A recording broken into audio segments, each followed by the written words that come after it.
what I'm seeing the best do that I want to try and mirror is constantly stretch, because time will atrophy your ability to stretch mentally, emotionally, relationally, and physically.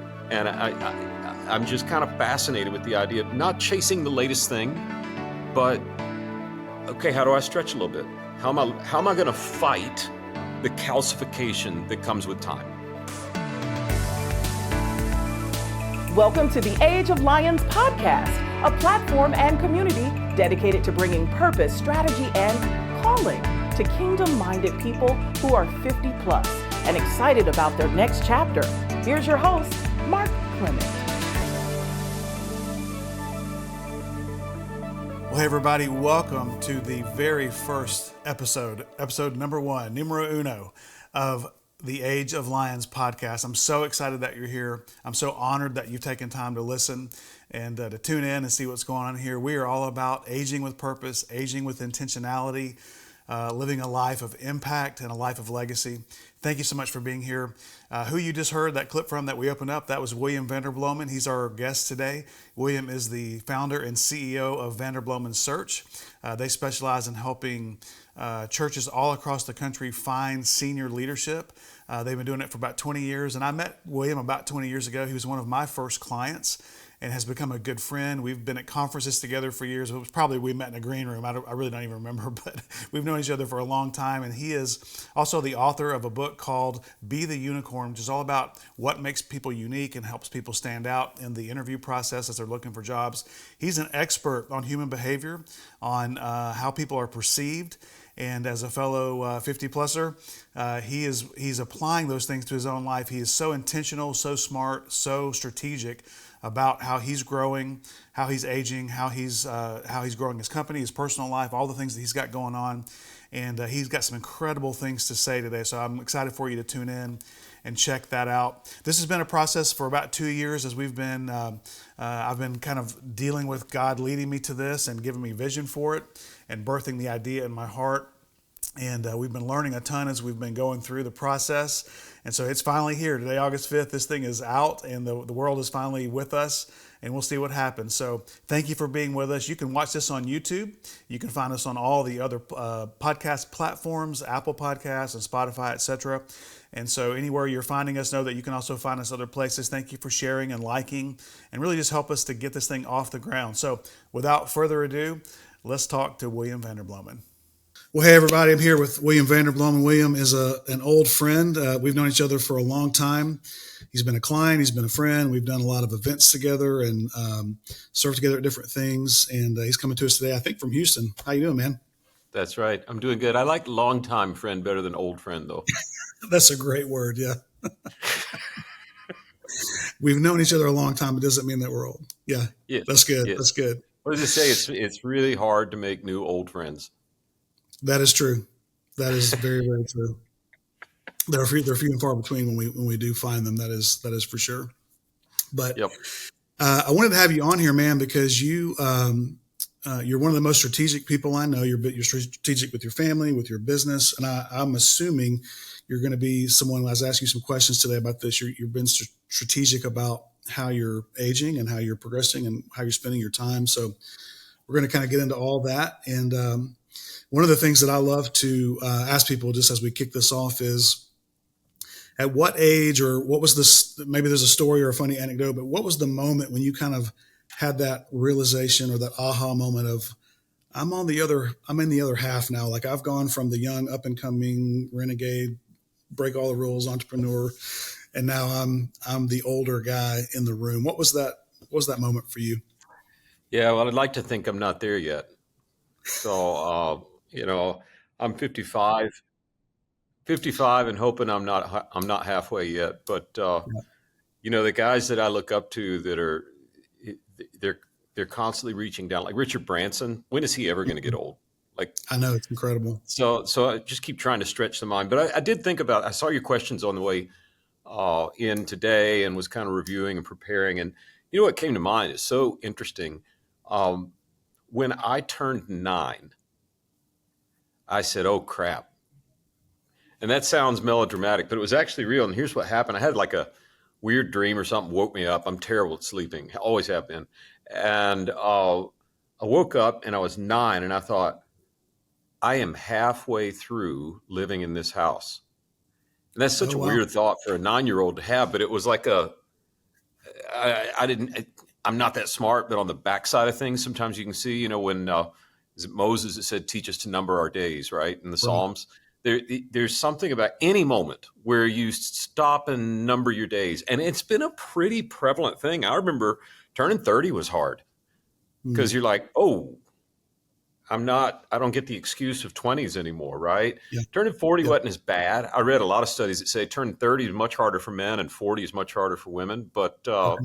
I don't have an answer for when I realize, oh man, I'm around the plate and I got to, round second base and on the way home. I think it's been a series of moments in my life that made me say, wow, this really all is really temporary. Yeah. And what I do with the dash, whenever That's right. 1969 when I was born to whatever the other number will be, what I do in the middle is pretty brief, Yeah. and it doesn't matter if I live to be 100 or 120 or 80, it's still all just a blip. And Yeah. what I hope is it's not a realization or some paranoia that I'm going to be forgotten. I will be forgotten. So will you, right?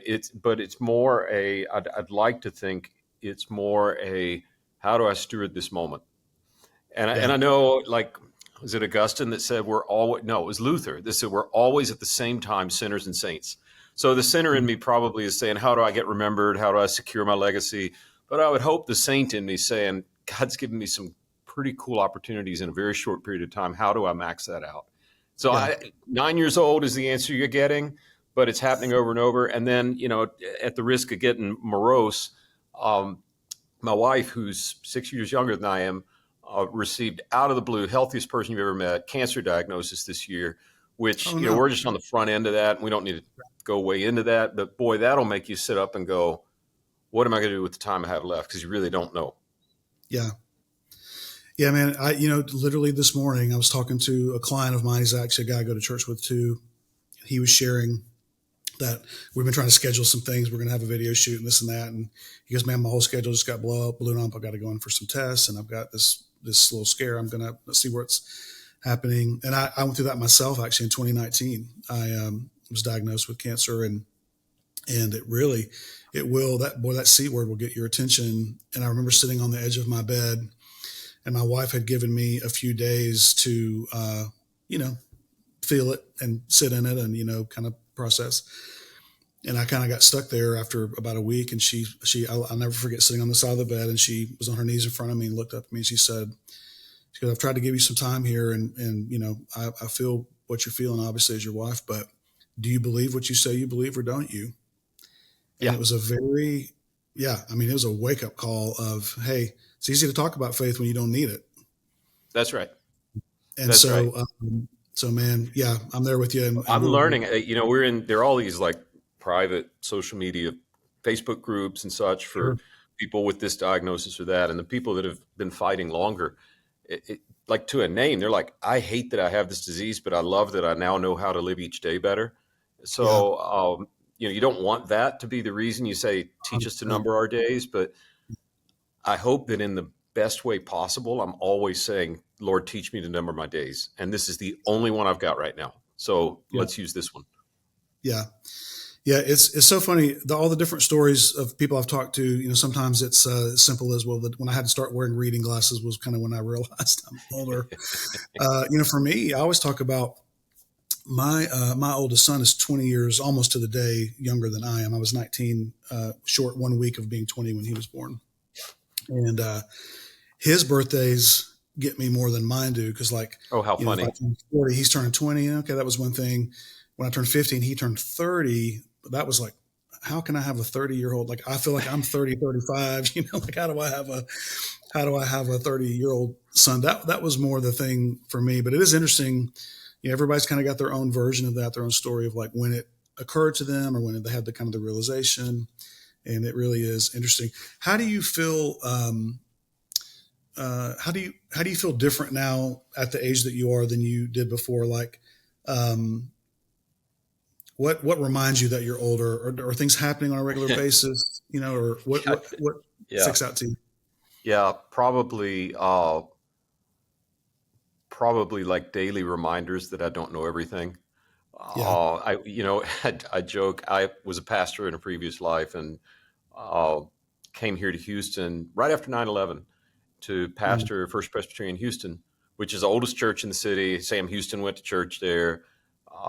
They had four pastors in the 20th century, and one of them only stayed 9 years. So I mean, this is Wow. within the small world of Presbyterianism, it was a big deal. Everybody's like, how'd you do that at 31 years old? And at first I would have told you the 50 reasons why. Now I just say, the only thing I had going for me at 31 was I knew everything. Yeah.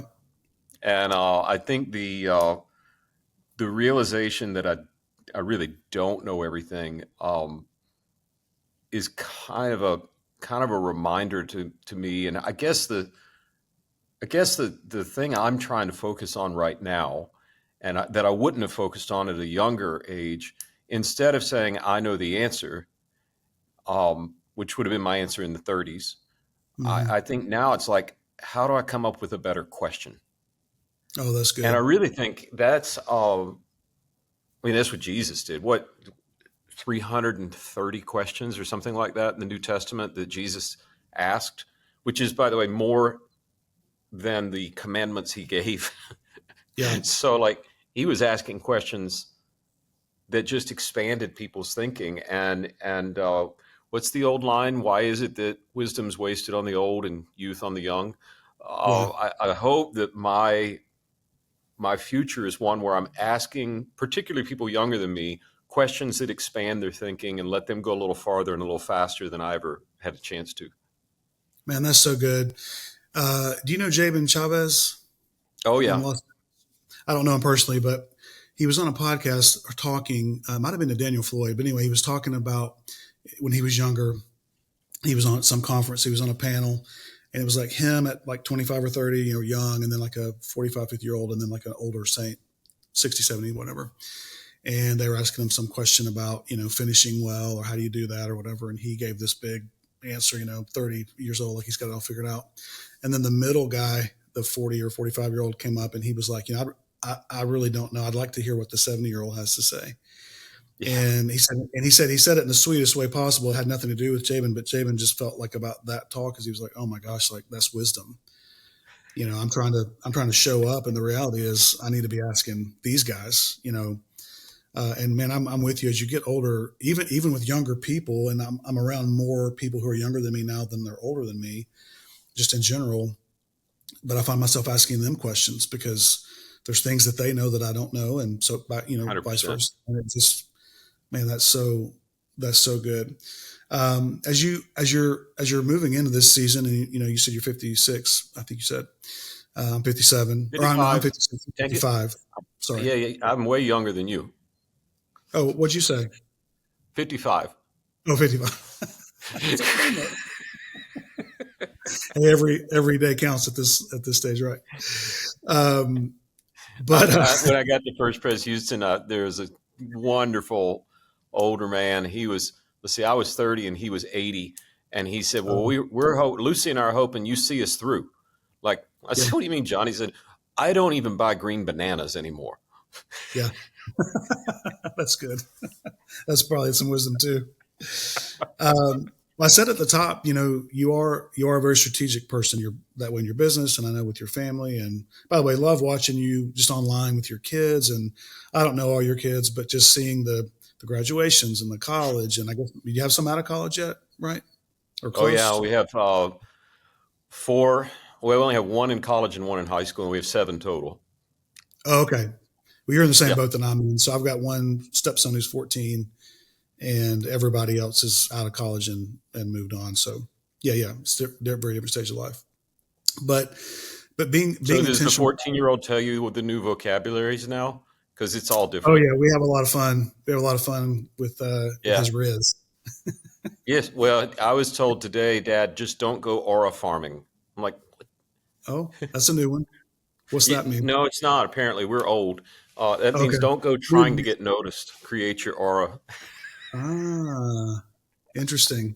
Okay, noted. I'll have to bring that up Yes. at dinner tonight, which will evoke a good eye roll, I'm sure. I did wear my Uh, Auburn drip for you, though. Say that one more time. I did wear my Auburn drip for you, though. Oh, did you? That's great. Oh man, War Eagle.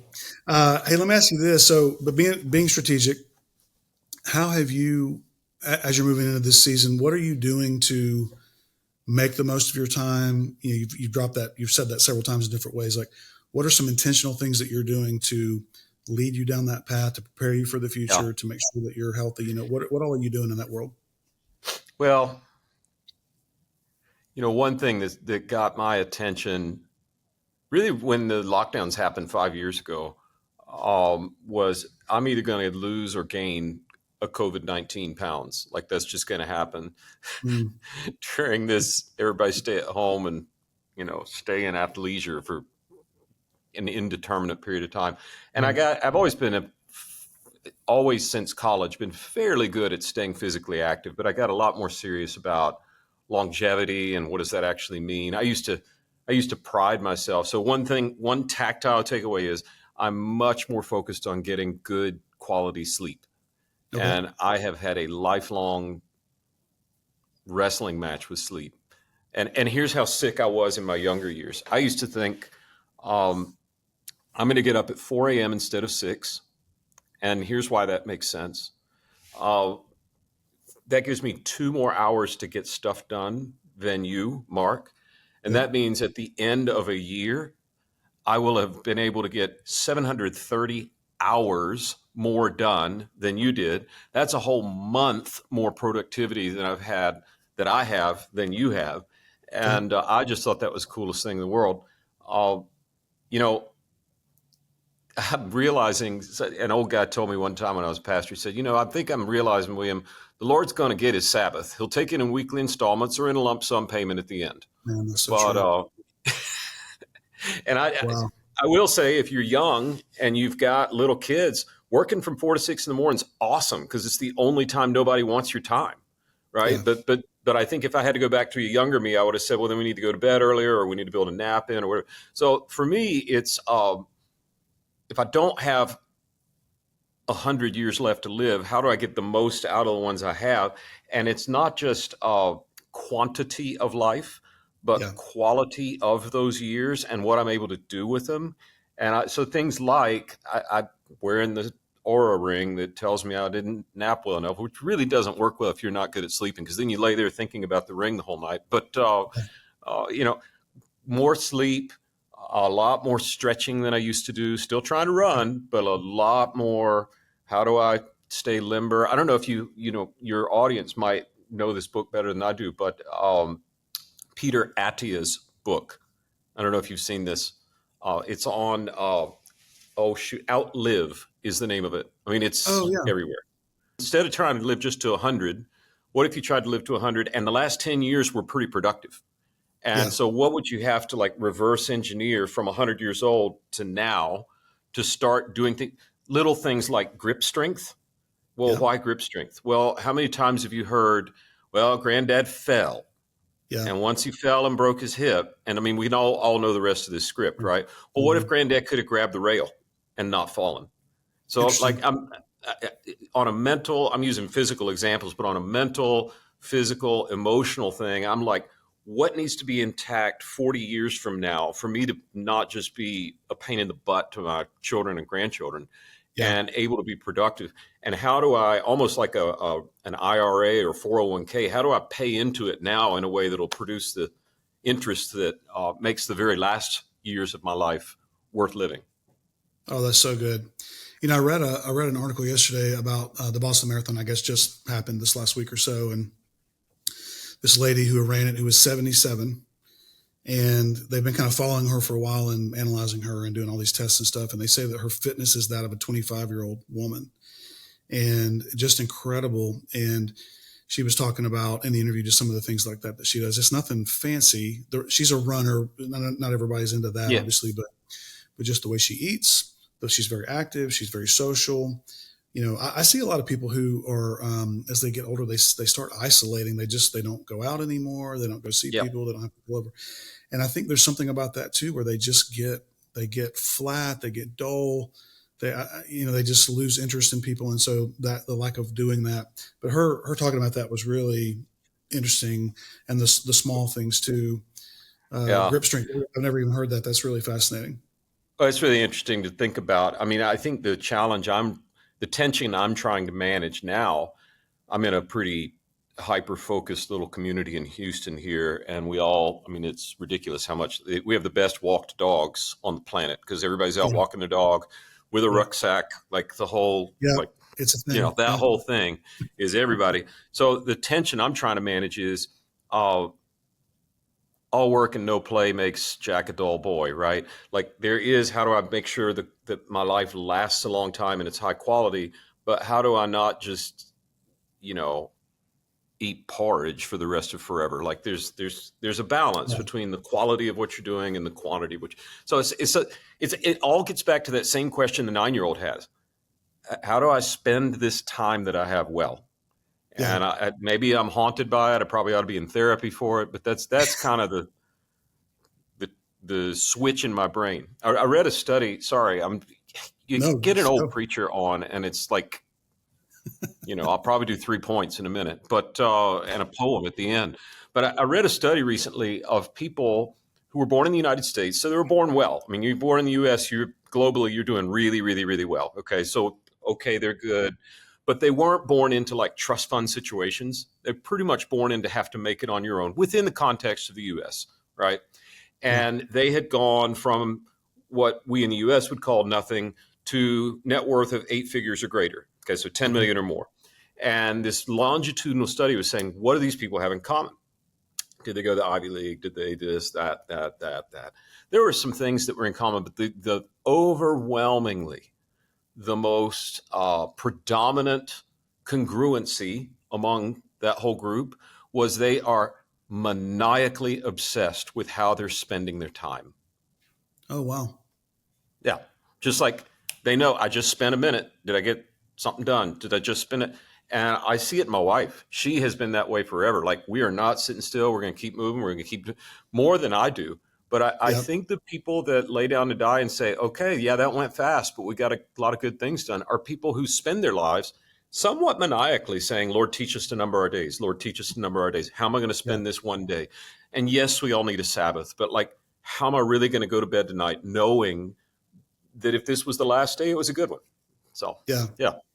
Yeah. I kind of got into that a few years ago. A friend of mine got me onto I don't know about you, but over the years, I've done whatever the latest craze is in planning and journals and, from Franklin Planner to, all over the years. Always looking for that next, what's a better way to do this? But I got into the time blocking theory or philosophy of just Right. kind of working out of your calendar. And I always had a good calendar, but I wasn't putting my task in there.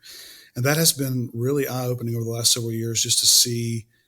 It's such a good review to see how did I use my time. It's all right there, very visually and color coded, and all the things that people like us do. And but it really brings to life. And I've started to even put in my personal time. Hey, nothing wrong with taking an hour and relaxing with a movie or whatever, but am I doing that for 1 hour? Am I doing it for 4 hours? Could I Right. have been reading a book? Could I have been working on a project I'm working on, or a passion thing, or whatever? And it really, kind of go back to that calendar, and you just see either, hey, that was really good, or that wasn't. So that's a great word for sure. What would you say the hardest part of getting older has been for you so far? Getting an invite to join a podcast about getting older. Great answer. Great answer. Well, hey, to be fair, that was part of it. But part of it was also that you deal with a lot of people in transition in later parts of life. We're going to get to that in a second. I want to hear your expertise. It's not just because you're older. I will say, though, it's been It's the interesting. reverse of, when I was younger and people say, how old are you? Say, I'm 17 3/4.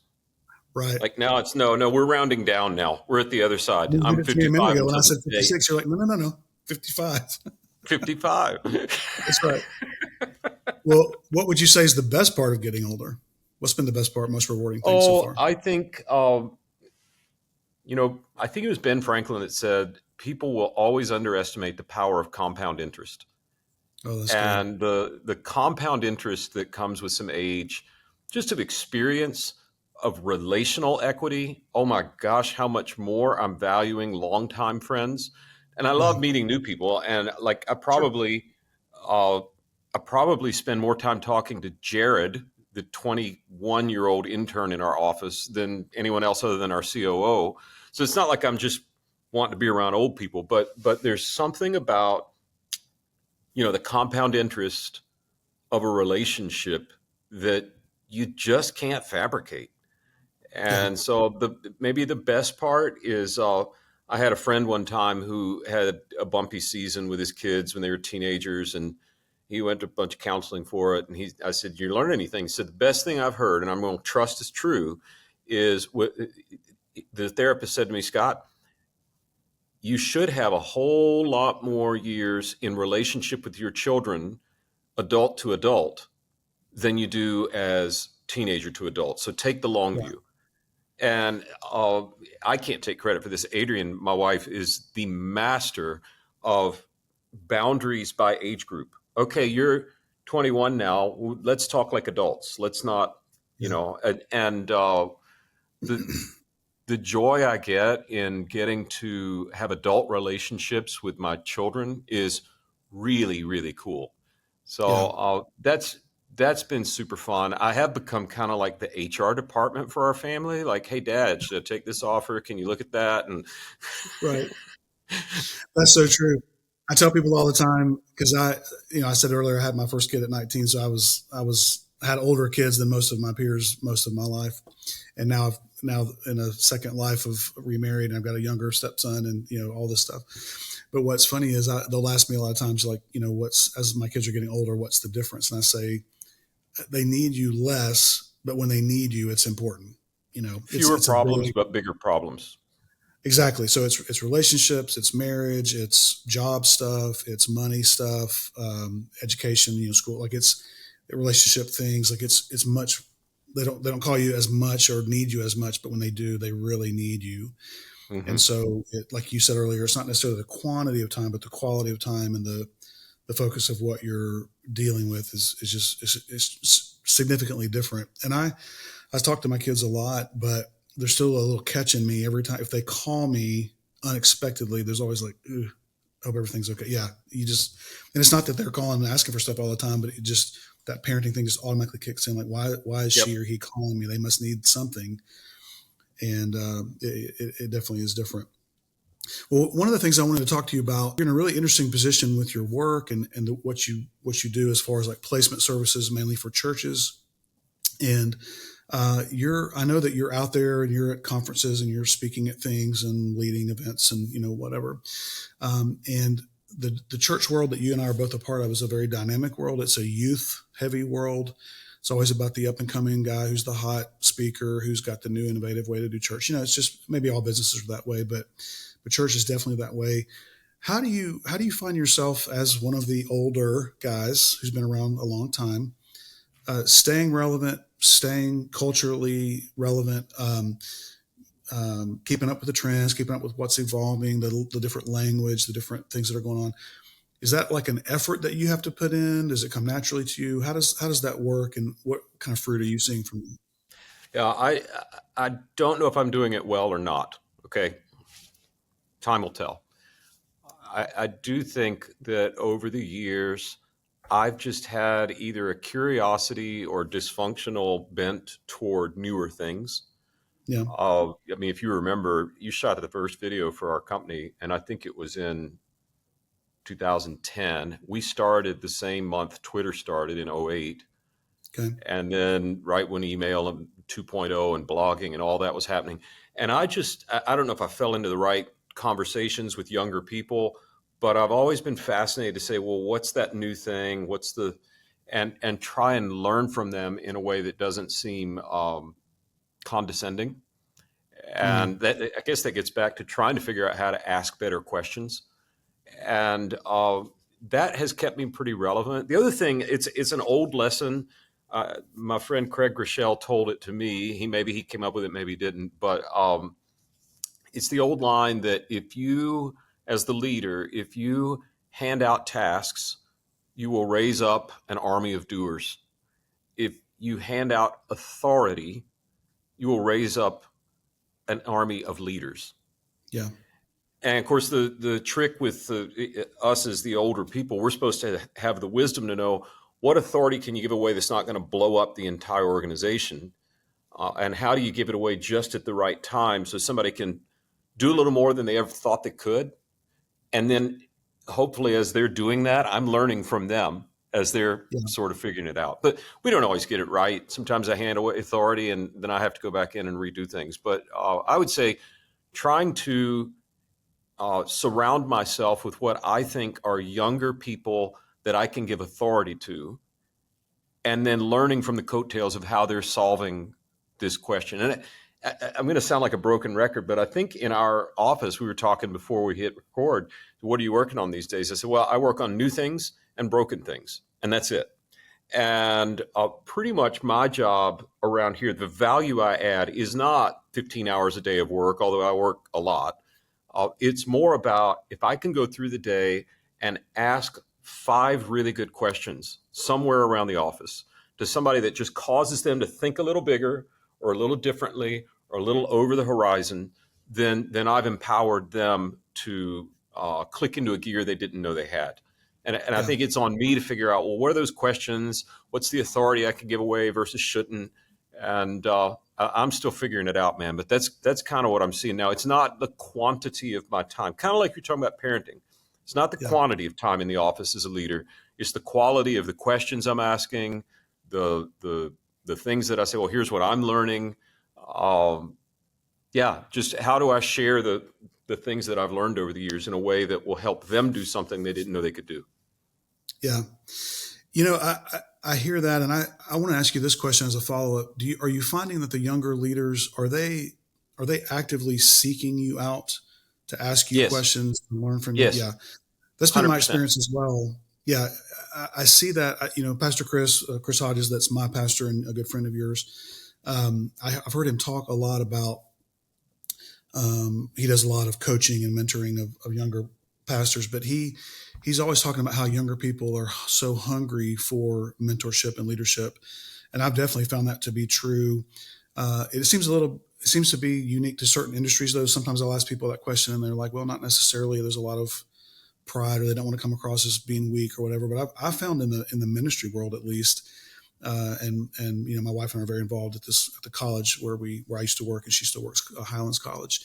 Those students are very hungry for input. They want to spend time. They want to ask questions. They drive it. And I always tell them when they first reach out, like a lot of times they'll come to me and say, young guys, and they'll say, I'd love to spend a little time with you, have coffee with them. I'm like, man, I'm all about it. Let's get it on the schedule and make it happen. But I always tell them before we end that first time, I say, look, I'm not going to chase you, but I'm here for you. If you want this, that's me. good. If you want this, put it on your calendar.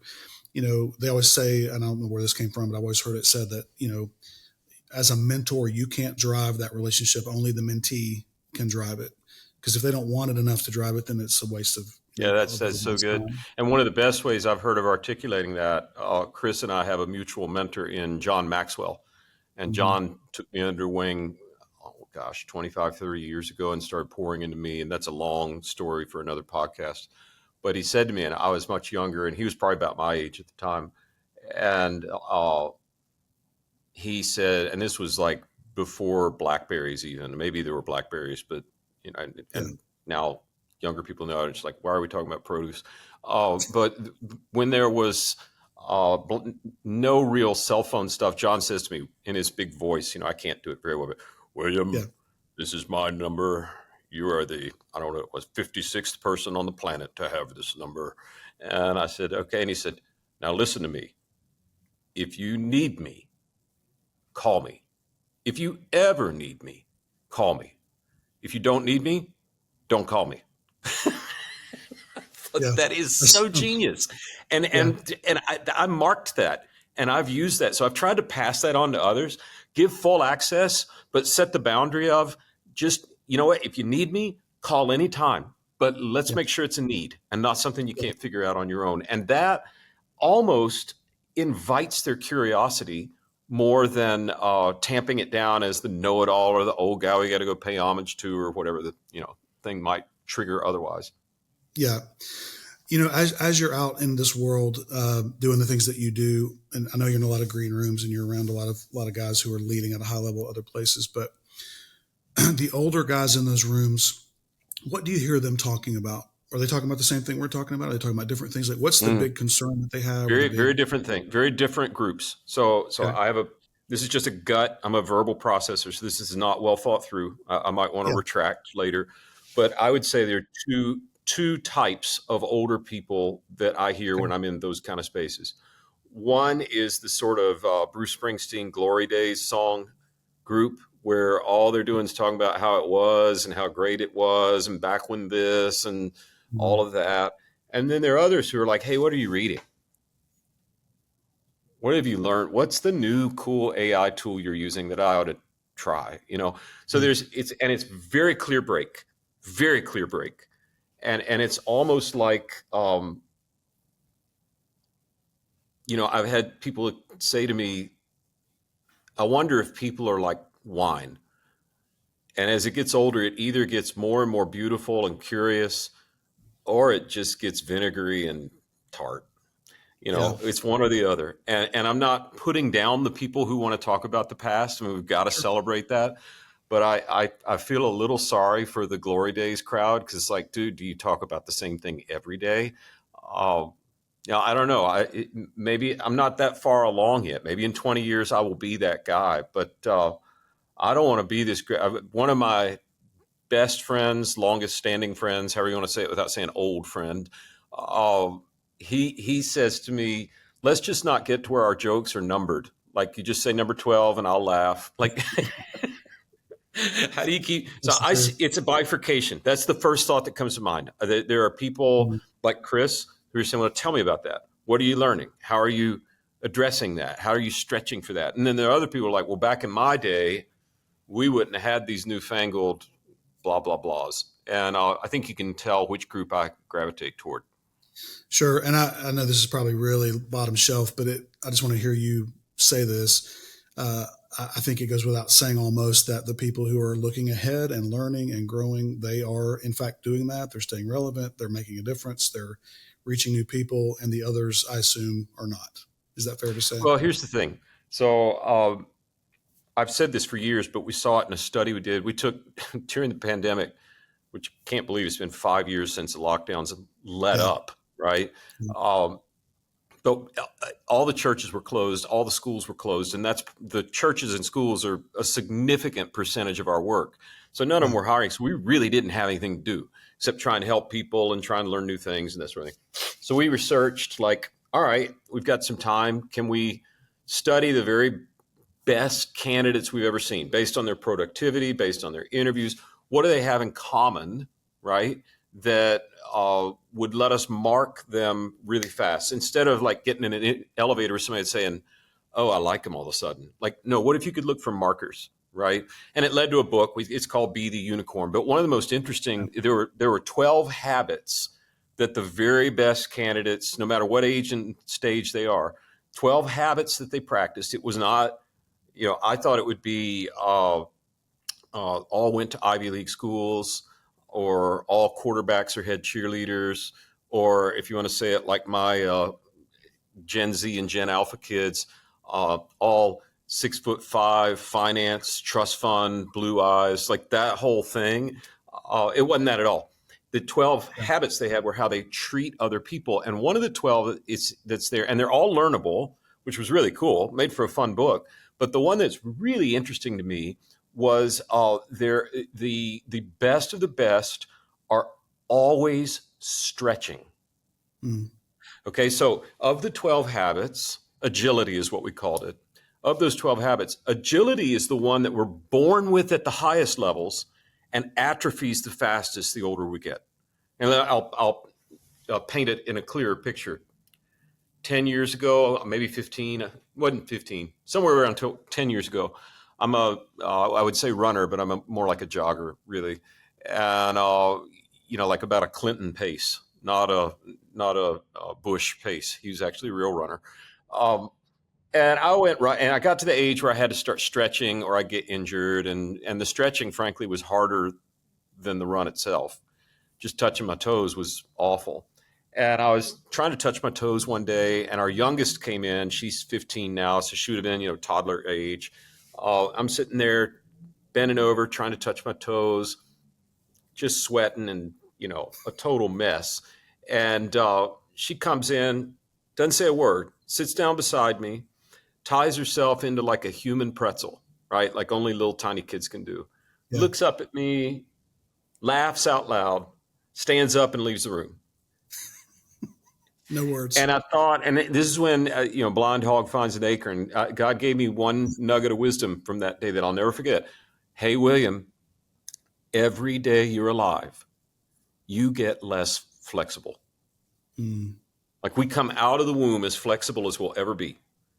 And probably your last day alive is your least flexible day. Well, what I see that keeps people from deteriorating into the glory days, guys, if you will, is the acknowledgement that the world's going faster. I got to keep up. I got to do more stretching. And man, back to our talk about physical fitness. When I really got serious about saying I'm going to stretch, all of a sudden I didn't get injured as much, and I was more interested, and I was hitting better times with my runs. And so I think that what I'm seeing the best do that I want to try and mirror is constantly stretch, because time will atrophy your ability to stretch mentally, emotionally, relationally, and physically. And I'm just kind of fascinated with the idea of not chasing the latest thing, but okay, how do I stretch a little bit? How am I going to fight the calcification that comes with time? Yeah. And that's so good, because the reality is the longer you go without doing it, the harder it is to get back to wherever you were, wherever you're trying to be, because you have so much more to overcome. That's so good. Well, you mentioned your book, and I was telling you before we started recording, I just call it the unicorn book. But the great thing about it is I took my team through it a couple years ago, right after it first came out, and it was so helpful. Your business is obviously placing people into roles, so mainly in ministry.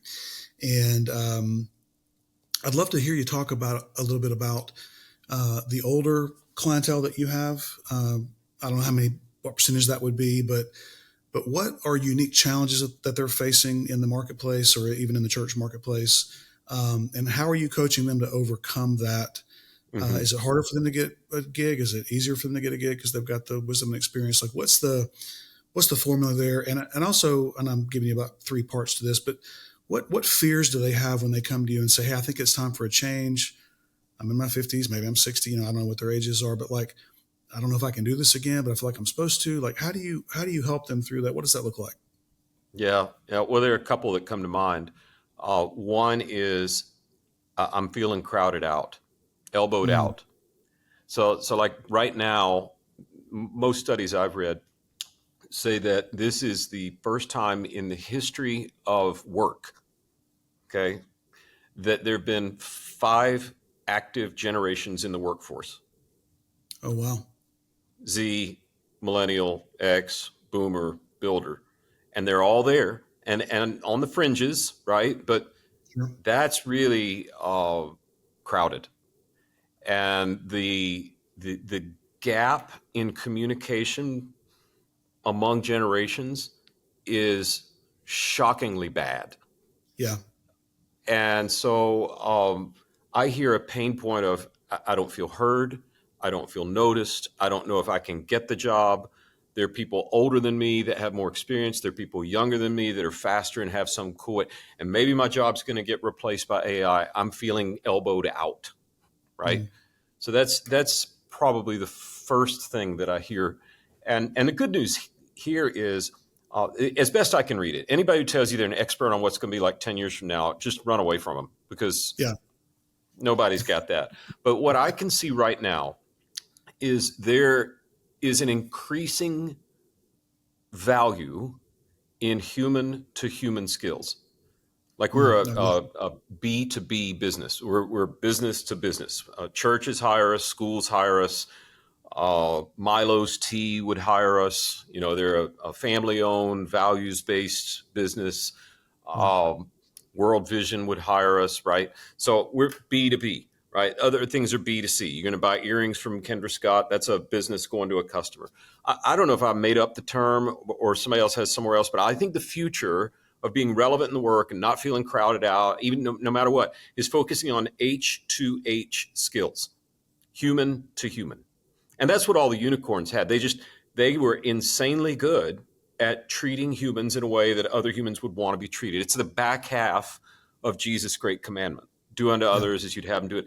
So I think if people can really say, how do I focus on those skills and sharpen them? Because they are learnable.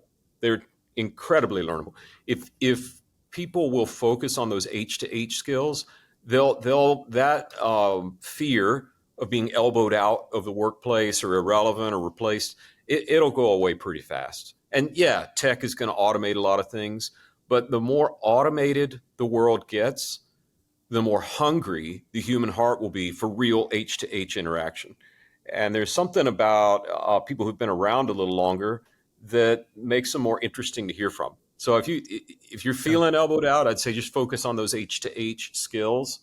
Uh, the other thing that people won't say out loud till the second or third time we have a conversation is I might be too tired for all this. Yeah, And I get that. Like sure. my mile times are not what they were, right? And Hey, listen, when I started this new company a year ago, uh, I was considering, should I just go on staff somewhere else? Should I? I was making a transition. It was the right time. God was in it. It was all good. But it was like, should I go to work for somebody else? Should I do my own thing again? And I will tell you right now, to make that point, the number one concern I had about starting my own thing again, I knew I could do it, but I knew what it would take. yeah, And even though I had the benefit of a previously built network, and I wasn't starting from scratch, but I knew the long days, I knew the long weeks, I knew the travel, I knew what was going to be involved. And I had to ask myself, are you willing to do that? yep. Because you know how hard it's going to be. And ultimately for me, the answer was absolutely yes. I'm not slowing down, but I had to really think about it because Yeah, it's well, it's a real thing. I'm still trying to figure it out. If I had to do I was listening to a podcast this morning on my morning walk with the dogs, so the dogs stay in shape. And it was a Right. younger guy who's really come into his own in the corporate speaking environment. And he was talking about, and he's got little kids, and he's a great guy. I've known him forever. And he's you know, he's on a bit of a rocket ride. And he said, I'll probably do about 120 speaking engagements this year. And I just thought, it made me tired to hear that. Not tired about doing the speaking, but I know The what that travel. does to a family. I know what that does. You know, my son said, Dad, it's so cool. You're lifetime titanium with Marriott. And I said, you know what that means? That means I've spent 3 years of my life in a Marriott. So Yeah. that's all that means. Yeah. So there's a tired factor. And you're so wise to say, do I really want to do this or not? Because it might not be the right answer for everybody. It might Yeah. not. The advice somebody gave me a long time ago that I'm trying to hand out to others is, if you're thinking about your next step, ask those questions. Count the cost? But I think the best step I see people that are moving into a new stage of life, the best step they take, the one that sticks, is when they take on an assignment or a job or a season that they never could have done had they not done all the things leading up to this season. Does that Yeah. make sense? Yeah. Like what I Totally. do, when we started this company 17 years ago, I never could have done it had I not been in the business world. I never could have done it had I not been a pastor. I never could have done it had I not kind of started my own little businesses as a teenager and a young adult. And I know the grit and the grind. And all that came together in a way that I feel more useful now than in any of those individual seasons, because it's like they created an amalgam of experience that I'm able to use in a new way. So maybe the question, you know, can I keep up, like you asked when you're starting your company, is so smart, but is what I'm about to do using all the things I've learned up till now? Because I think if you can tap into that, First of all, I don't think that requires 16-hour days. You That's can right. find ways to get more done in less time, but it also brings fulfillment. Because it's like this, it's back to compound interest. All the things I've learned leading up till now, I can synchronize and use in this new assignment, which is probably what you're doing in your new company. Yeah, 100%. And it's a whole different ballgame than it was 5 years ago when I left it to do something different. And so yeah, it's been an amazing ride. Well, man, let me ask you one final question. You've dropped a couple names throughout the podcast, the interview, but who would you say right now are a couple of people, two or three people that you're really looking at who are older than you, who are doing it well, that you're like, man, if I can just do what they're doing? Who are you learning from? Who's modeling Yep. it well? This is going to reveal my age when I say these names. Uh, and I'm answering totally off the cuff. I didn't see this one coming, but Yeah. uh, Gordon MacDonald. Okay. Gordon's a pastor in Boston. Gordon's 83 or 4 now. We did a podcast with him some time back, and it was, I forget the title, but it was something like 17 things I wish I'd have learned before I turned 80. And it might be the Okay. most listened to podcast we've ever had. And Okay. so Gordon was head of the National Association of Evangelicals, a big church in Boston, which is not a normal thing. That's right. He slipped and he had to step away from his church, and then he came back in a beautiful story of restoration. And he is just stewarding his time so well now. So that's one. I watched John Maxwell, who I still get to spend some time with, and I see how he's reaching down and reaching younger and reaching Yeah. for different voices. That seems to be good. I look at your pastor, Chris. Just turned 61, I think, Yeah. and man, he could hit coast. That'd be easy. That'd be so easy. In fact, he probably, many people would say, should have stayed in the church until he's 65 and then moved on. But I think he saw a wave of energy toward Highlands College. It was like, let's go ahead and make this shift now. While I'm like, remember when Seinfeld went out on top, right? Let's not wait That's till the right. show starts to. So I see people who are able to just get a half step ahead of whatever the next stage is and step into their season just a little sooner than they should. They're reaching down to younger people all the time. They're looking back and saying, what do I know now that I wish I'd have known sooner? And Yeah. those are three that come to mind. Man, that's so good. Well, buddy, I appreciate your time, man. It's been everything I hoped it would be and more. And so good to spend an hour with you. Yeah. I can't thank you enough, bud. Anything I can do to help you guys. And man, I'd love to learn from the audience. So if you've got questions for me or want to tell Yeah. me something you're learning, feel free to reach out. It's just William@Vanderbloemen.com. Nobody else reads it. It's just me. That's Yeah, we'll put how that in old the I am. notes, and we're definitely trying to build a community here. That's definitely the goal. Is not just Yeah. good content, but really trying to say, hey, we're all doing this together. And I'm not doing this because I'm an expert at it. I'm doing it because I want to learn how to do it well. Same. So why not just Same. have some fun with it? We've been asking a question lately, and I'd love to put this out there for people to answer. How do you find work you love to do at your season in life? And that's the follow-up to Be the Unicorn. It'll come out in the fall. It's called Work How You're Wired. And we've actually taken a lot of data to say, here are the people who are happiest in their job. And then we've taken like 3 different personality inventories that most everybody's probably taken. Run a cross section. So if you're this, this, and this, then this sector of work and this type of probably makes the most sense for you. And I would love people to tell me when you've been in your happiest or most fulfilled at work, what caused that? What were you doing? What's your backgrounds? We're trying to find a way as people enter. I think they're going to make more career shifts than ever in the future. So it's not just how do I find my job out of college, but how do I keep finding that next thing based on how I'm wired. And I'm trying to learn that. Hopefully this book will help some people. But love to hear your thoughts out there. If you want to share what makes you happy and when did you know you were working, how you're wired. Yeah, I think that's such a great question to end on, because one thing I think is true for older people is I think more and more we're not looking to retire like we used to. We're looking to be active, to be relevant, to have impact.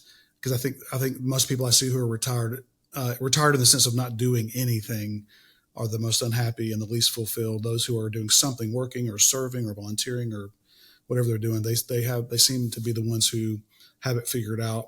And so as we're working longer and really trying to find our sweet spot, I think that's a great question to ask. We'll definitely get into that. Man, Cool. appreciate you, love you, and I Thanks, hope Mark. we get to do this Great again to soon. see you, man. You too, buddy. Have a great one. Take care. What an incredible interview that was. William brought it just as I knew he would. Perfect guy to start this whole thing off with. And I just love how he is thinking about how he's better than he was when he was younger, what he's learned, how he can ask better questions, the things that he's doing to get better as he goes so that he is not going down but going up. And what an incredible interview. Thank you so much for being here. I'm excited about the next few weeks. You know, we are actually dropping 5 episodes at once as we launch the podcast. So it's not just one episode and wait a week, but if you enjoyed that, there's 4 more that you can listen to right now on whatever channel you're listening to or watching, YouTube, Spotify, Apple Podcasts, wherever you are. There's 4 more episodes. And so we've got great interviews with Gina Cox. Gina is an attorney, a theologian, has her master's degree in theology. She's an incredible teacher and a brilliant woman. Great interview with her. We have a kind of a fun interview with my 2 brothers, just talking about as we've been aging together as brothers and as a family and what that's like. A lot of fun in that interview and some great insights too. They're both really wise and really smart in how they're doing things in their life. We've got a great interview with Pastor Ren Aaron. Ren was a former pastor at Church of the Highlands and is now with a coaching network across the country that leads college basketball coaches.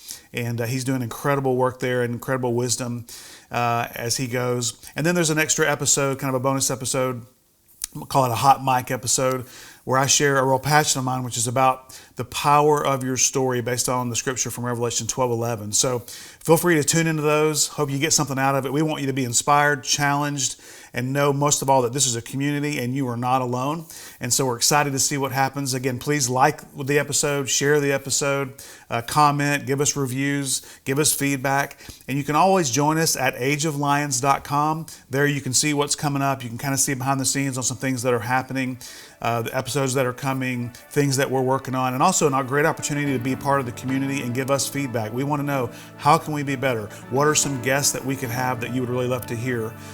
Men, women, people who are in different professions, people who are doing great work. So feel free to share those things with us. This is a community. I'm just a steward. I'm just a facilitator. This is not my thing. It's just a thing that I feel like called to sort of kick off. And so let's do this thing together. So feel free to jump into that next episode. This is where I interview my brothers, and we have a good time talking about how we've been aging together and how we're having a great time doing it. They bring some incredible wisdom to the table, and we have a lot of fun. So enjoy that episode, and we'll see you then.